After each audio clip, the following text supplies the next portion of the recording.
NCP কিন্তু গণভোটের আগে অর্থাৎ নির্বাচনের আগে জুলাই সনদে স্বাক্ষরই করে নেই, তারা স্বাক্ষরই করে নেই। এবং যখন গণভোটের মধ্য দিয়ে মানুষ যখন এই জুলাই সনদের পক্ষে 68%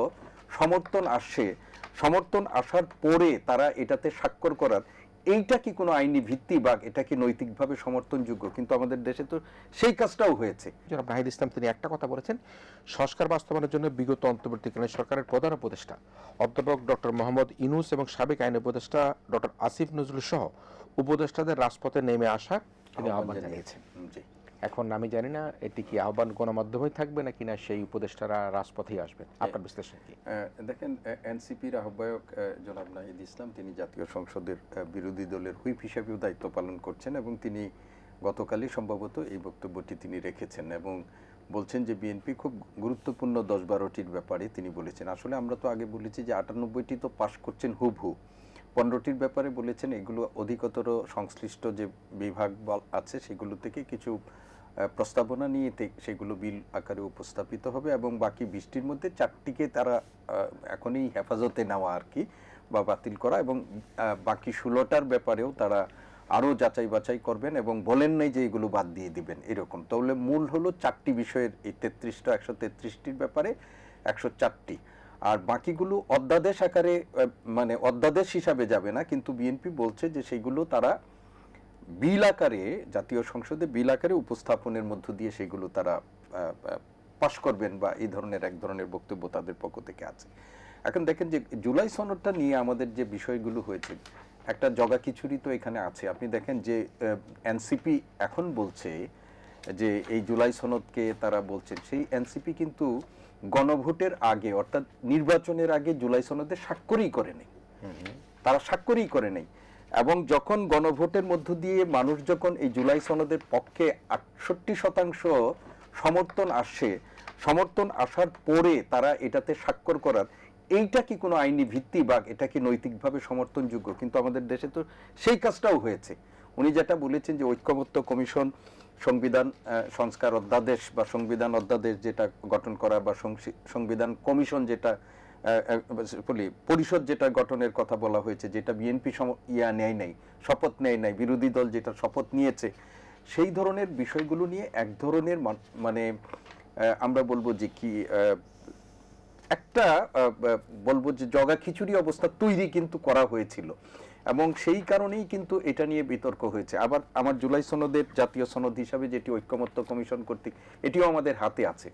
এখন বিএনপি যে বিষয়গুলো নিয়ে তারা বলছে যে এইগুলো আমরা করব না, সেইগুলোর ব্যাপারে প্রত্যেকটারই বিএনপির ওই সময়ই নোট অফ ডিসেন্ট ছিল এবং এইখানে জুলাই সনদে একটা নোট আছে, যেখানে যেখানে নোট অফ ডিসেন্ট আছে সেখানে একটা নোট আছে এবং সেই নোটের মধ্যে বলা হয়েছে যারা এটার ব্যাপারে ভিন্ন মত পোষণ করেছেন তারা আসন্ন নির্বাচনে তাদের ইশতেহারে যেটি বলবেন তাদের প্রতি যদি মানে জনরায় হয় তাহলে সরকার গঠনের পর তারা সেইভাবেই তারা সেটি বাস্তবায়ন করবেন। এখানে কিন্তু প্রত্যেকটা মানে নোট অফ ডিসেন্টের পরে একটা নোট আকারে এটা বলা আছে এই জুলাই জাতীয় সনদ।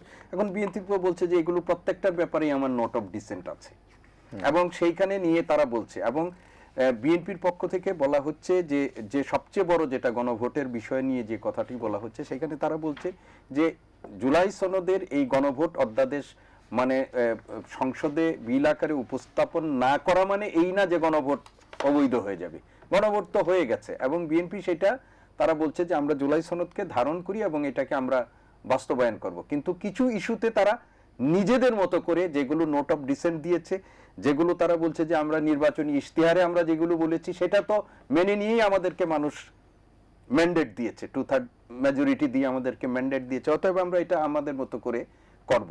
বিষয়টা এইখানেই এসে এখন মানে মানে পদ্ধতিগত প্রক্রিয়া যেটা আহ্বান জানিয়েছেন প্রধান উপদেষ্টা। এখন আমি যেটা বলছি যে নাহিদ সাহেব এটা বলেছেন যে 10-12টি গুরুত্বপূর্ণ বিষয়, আমিও এটার মধ্যে বলি যে কোনো কিছু বিষয় আছে গুরুত্বপূর্ণ। উনি যেটা বলেছেন গুম কমিশনের কথা বলেছেন, বিচার বিভাগের স্বাধীনতা, বিএনপির 31 দফায় তো বিচার বিভাগের স্বাধীনতার কথা তারা বলেছেন, পৃথক মানে বিচার সচিবালয়ের কথা তারা তো সেখানে বলেছেন, তাদের নির্বাচনী ইশতেহারেও বিচার বিভাগের স্বাধীনতার কথা তারা বলেছেন।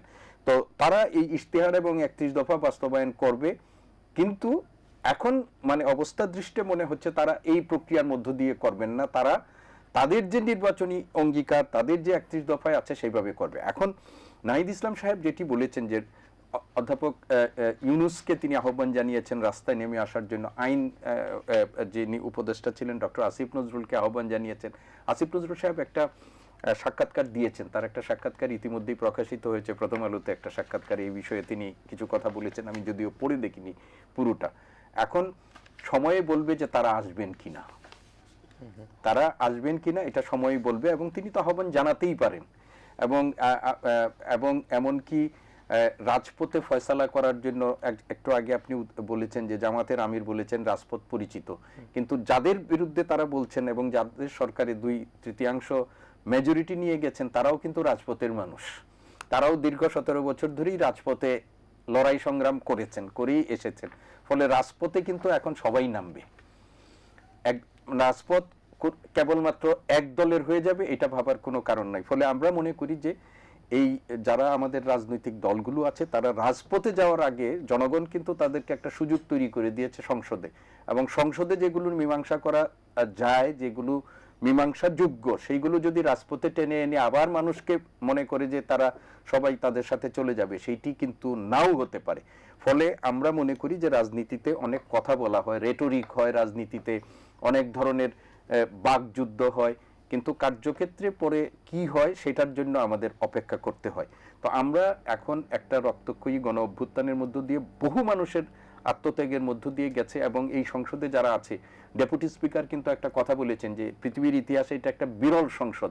ফাঁসির আসামি যিনি, ফাঁসির মৃত্যুদণ্ড কার্যকরের অপেক্ষায় যিনি আছেন তিনিও কিন্তু সংসদে এসেছেন, গুমের শিকার যিনি হয়েছেন তিনিও সংসদে এসেছেন, মানে জেলে যিনি দীর্ঘদিন কারারুদ্ধ ছিলেন তিনিও সংসদে এসেছেন, প্রধানমন্ত্রী যিনি হয়েছেন দেশের বাইরে নির্বাসনে থাকার পরে এসেছেন। ফলে এই সংসদ কিন্তু ডেপুটি স্পিকার মানে ব্যারিস্টার কায়সার কামাল এই কথাটি বলেছেন যে এটা একটা বিরল সংসদ, এবং এই বিরল সংসদের কাছ থেকে আমাদের প্রত্যাশার জায়গাটাও অনেক বেশি। এবং জাতীয় সংসদে ওয়াকআউট হবে, তর্ক হবে, যুক্তি হবে, এবং সেইভাবেই সংসদটি কার্যকর হবে। সংসদের এই কার্যকর আলোচনা, যুক্তি, পাল্টা যুক্তি, যেটি আপনি মানে দীর্ঘদিন ধরে এই একটা যুক্তিবাদী প্রজন্ম তৈরির লড়াই করছেন, সেই যুক্তিবাদী প্রজন্মের অনেকেই কিন্তু সংসদে এখন আছে, যারা এই যুক্তিবাদী প্রজন্মের প্রতিনিধিত্ব করেন এমন লোকেরাও আছেন। তারা তাদের যুক্তি, পাল্টা যুক্তি, শানিত যুক্তি, বুদ্ধিক মানে আক্রমণ, এইগুলোর মধ্য দিয়ে সংসদকে প্রাণবন্ত করবেন, এবং আমাদের জনকল্যাণমূলক, দেশের জন্য, মানুষের জন্য যেগুলো কল্যাণমূলক হয় সেগুলো নিয়ে তারা সংসদকে ব্যবহার করবেন। এবং রাজনীতিতে যেহেতু মাঠও একটা গুরুত্বপূর্ণ, সেখানেও আসবেন, কিন্তু মাঠের ইয়া দিয়ে সবকিছু জিম্মি করে বাংলাদেশের রাজনীতি এত তাড়াতাড়ি আবার হবে সেটা আমি মনে করি না।